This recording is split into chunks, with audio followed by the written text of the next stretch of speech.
একটা অন্ধকার ঘরের চেয়ারে বসে এক নাগারে চোখের জল ফেলছে স্নেহা। তার বুকের মাঝে একটা ছবি যেটা সে ঝাপটে জড়িয়ে ধরে আছে।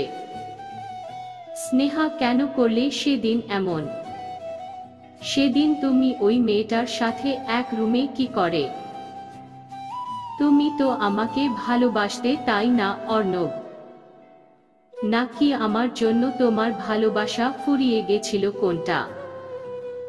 বাইরে থেকে মেয়ের এই কান্না করার দৃশ্য দেখে চোখে জল চলে আসে প্রতিমা দেবীর। প্রতিমা দেবীর অবস্থাটা বুঝে সুজয় বাবু ওনার কাঁধে হাত রেখে আশ্বাস দেন। সুজয় বাবু, কেঁদো না প্রতিমা, আমার মনে হয় আমাদের মেয়ের কোথাও একটা বুঝতে ভুল হচ্ছে। অর্ণব এমন ছেলে নয়, কোথাও না কোথাও একটা ভুল হচ্ছে। প্রতিমা দেবী, আমারও তাই মনে হয়। কিন্তু মেয়েটা যে একেবারে ভেঙে পড়েছে গো, এমন ভাবে ওকে দেখতে যে খুব কষ্ট হচ্ছে আমার। সুজয় বাবু, সব ঠিক হয়ে যাবে, আশা হারিয়ে ফেলো না প্রতিমা। ঈশ্বর আছেন, উনি সব ঠিক করে দেবেন। চলো ঘরে চলো। অন্যদিকে একটা আলো আধারী ঘরের মধ্যে উবুর হয়ে শুয়ে আছে অর্ণব, তার চোখেও জল। অর্ণব, কেন চলে গেলে তুমি? কি করেছি সেটাও তো বললে না। কি এমন ভুল ছিল আমার যে তুমি এত বড় সিদ্ধান্ত নিয়ে নিলে? কিছু মনেও তো পড়ছে না আমার। অপর্ণা দেবী, অর্ণব এর মা, উনি ছেলের ঘরে এসে ছেলের মাথার কাছে বসে ওর মাথায় হাত বুলিয়ে দেন। অপর্ণা দেবী উঠে, বস তো বাবু, কান্না বন্ধ কর, আগে আমার প্রশ্নের উত্তর দে। ওনার কথায় অর্ণব উঠে বসে নিজের চোখ মুছে নেয়। বলো, কি বলবো? অপর্ণা দেবী, যে দিন সব কিছু স্নেহা তোর সাথে শেষ করে, তার আগের দিন তো তোদের অফিস পার্টি ছিল, তাই না? অর্ণব, ঘুম ছিল তো। অপর্ণা দেবী, আর ওই দিন মানে অফিস পার্টির দিনে কিন্তু তুই অনেক ড্রিঙ্ক করেছিলিস। এমনকি তোদের অফিসেরই কেউ তোকে দিয়ে গেছিল। মানে বুঝতে পারছিস নিজের হুঁশেই ছিলিস না তুই। অর্ণব মাথা নিচু করে নেয়, ও সচরাচর ড্রিঙ্ক করে না। বলতে গেলে করেই না ড্রিঙ্ক, ওই 7 মাসে 6 মাসে এক আধবার, তাও বেশি না। আসলে মা, তুমি তো জানো আমি এত ড্রিঙ্ক করি না, কিন্তু ওই দিন একটা অদ্ভুত ক্লায়েন্টের জন্য মাথা পুরো গরম হয়ে গেছিল। মাথা ঠান্ডা করতে হাতের কাছে যা পেয়েছি সেটাই খেয়েছি, অত খেয়াল করিনি। অপর্ণা দেবী, উদ্ধার করেছ একেবারে, মায়ের সামনে বলতে লজ্জাও লাগে না। সে যাই হোক, তুই ড্রিঙ্ক করার পরে আর কিছু হয়েছিল?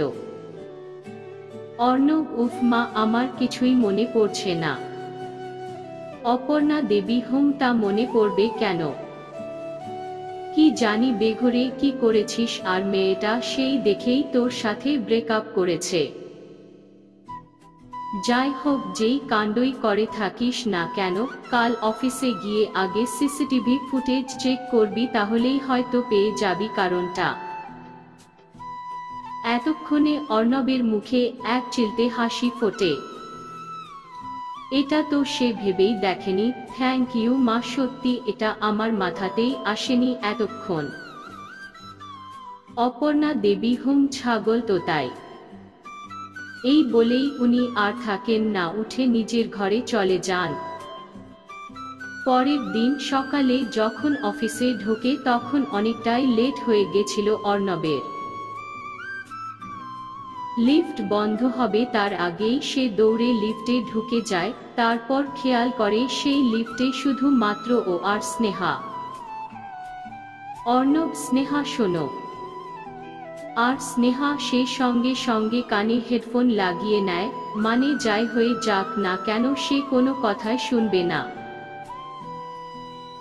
কিছুক্ষণের মধ্যেই লিফট নির্দিষ্ট ফ্লোরে এসে থামতেই স্নেহা গট গট করে হেঁটে চলে গেল। এই দিকে অর্ণবের মুখ ভাতের হাঁড়ির পিছনের মতো হয়ে গেছে একেবারে। অর্ণব নিজের ডেস্কে গিয়ে কাজ শুরু করে দিল। সিসিটিভি সে লাঞ্চ টাইমে চেক করে নেবে, তারপরই হচ্ছে স্নেহার। ওকে ইগনোর করা, তার থেকেও বড় কথা ওর সাথে ব্রেকআপ করা। কত সাহস মেয়ের!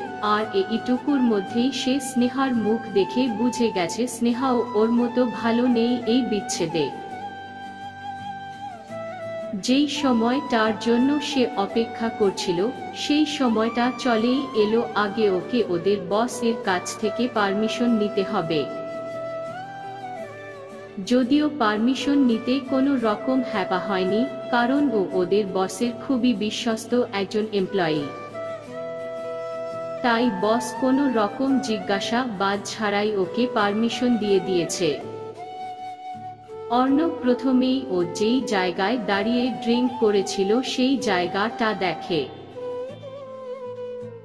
না, ওখানে বিশেষ কিছুই করেনি, শুধু ড্রিঙ্ক করা ছাড়া। আর তাছাড়া ওই জায়গার আশেপাশেও স্নেহা নেই। অর্ণবের যত দূর মনে পড়ছে ওই সময় স্নেহা ওদেরই একটা মহিলা কলিগ এর সাথে অন্য জায়গায় কথা বলছিল। সে যাই হোক, অর্ণব আবারও মনিটর এর স্ক্রিনে মনোযোগ দিল। কয়েকটা ফুটেজ দেখার পর ও দেখল ও নেশার ঘরে টলতে টলতে একটা মেয়ের গায়ের উপরে পড়ে যায়। মেয়েটার মুখটা দেখেই বোঝা যাচ্ছে সে বেশ বিরক্ত এই কাণ্ডে। মেয়েটা ওদের অফিসেরই। দেখল মেয়েটা বিরক্তি নিয়েই ওকে সাবধানে ধরে ধরে ওদের অফিসেরই একটা রুমে নিয়ে গেল। ওদের ঢুকে যাওয়ার পরেই স্নেহা যায় একই রুমে, কিন্তু সঙ্গে সঙ্গেই তাকে কাঁদতে কাঁদতে বেরিয়ে যেতে দেখে। আর তার কিছুক্ষণের মধ্যেই সেই মেয়েটিও বেরিয়ে যায় ওখান থেকে। অর্ণব তার মানে এখানেই কিছু ভুল বোঝাবুঝি হয়েছে। ওহ গড হেল্প মি! কি করে এখন আমি স্নেহাকে বোঝাবো? না, আগে আমাকে এই মেয়েটার কাছে যেতে হবে। সঙ্গে সঙ্গে বেরিয়ে পড়ে অর্ণব মেয়েটির খোঁজে। মেয়েটা তার ডেস্কেই ছিল। অর্ণব ওর কাছে গিয়ে কোনো রকম ভনিতা না করেই জিজ্ঞাসা করে, আচ্ছা, পার্টির দিন আমি যখন বেহুশ হয়ে গিয়েছিলাম তখন তো তুমি আমাকে ওই রুমে নিয়ে গেছিলে। তার জন্য অনেক ধন্যবাদ তোমাকে, কিন্তু সেদিন কি ওই অবস্থায় আমি তোমার সাথে কোনো রকমের মিসবিহেভ করেছিলাম? মেয়েটা স্বাভাবিকভাবেই হঠাৎ এসে ওকে এইভাবে এতগুলো কথা বলাই থতমত খেয়ে গেছিল। তারপর পুরোটা বুঝতেই বলে ওঠে, না না, কোনো রকম মিসবিহেভ করেননি আপনি। অর্ণব, ওই দিন ওইভাবে আপনাকে বিরক্ত করার জন্য আমি সত্যিই খুব লজ্জিত। এবার আরো একটা উপকার করলে আমি আপনার কাছে কৃতজ্ঞ থাকব। মেয়েটি, আরে না না, এমন ভাবে বলবেন না, বলুন কি উপকার করতে পারি আপনার?